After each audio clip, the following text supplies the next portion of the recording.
God's power to break chains. Acts chapter 16 verse 26.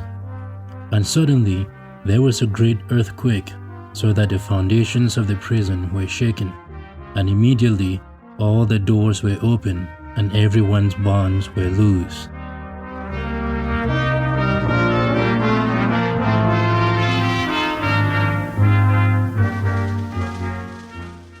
Hello and welcome to day 221 of Faith for Everyday. Today, we are reflecting on the power of God to break chains. In Acts chapter 16, Paul and Silas found themselves in a dark and hopeless situation. They were beaten, thrown into prison, and fastened in stocks. Most people would have been crushed in spirit, but instead, Paul and Silas prayed and sang praises to God. Then suddenly, God moved.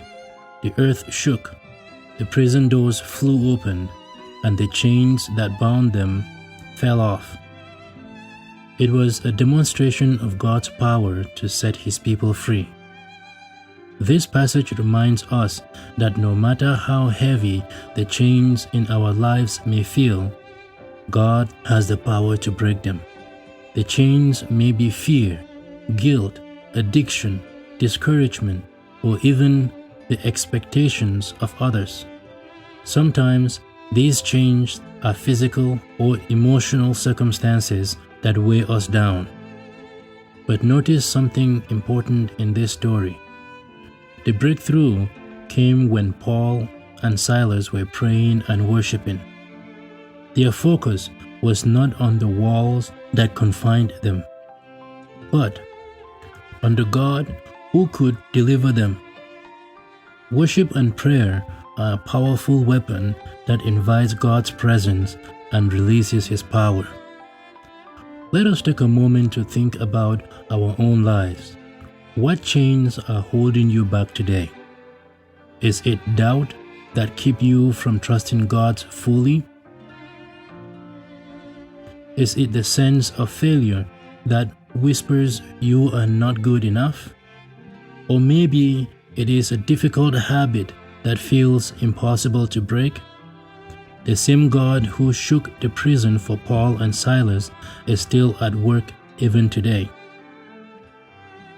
He can shake the foundations of whatever has been holding you captive. He can open doors that seem sealed shut. He can release you from burdens you thought you would carry forever. And here is another powerful truth from this story. When God moved, it was not just Paul and Silas who were set free. The chains of all the prisoners fell off. Sometimes your breakthrough is not only for you, but for those around you. Your testimony of God's power could be the very thing that gives someone else hope. That is why it is so important to keep praying, keep worshiping, and keep trusting. You never know who might be encouraged when they see God working in your life. As we close today, remember this: the chains you face are not greater than the power of your God. Just as He broke the bonds in the Philippian jail, He can break whatever binds you today. So lift your voice in prayer, fill your heart with praises, and trust the God who still sets captives free. The prison doors will not stay closed forever. God has the final word. Thank you very much for joining me for day 221 of Faith for Everyday. May you walk in freedom, may your chains fall away, and may your life be a testimony to the power of God. I look forward to being with you again tomorrow. Thank you very much for listening.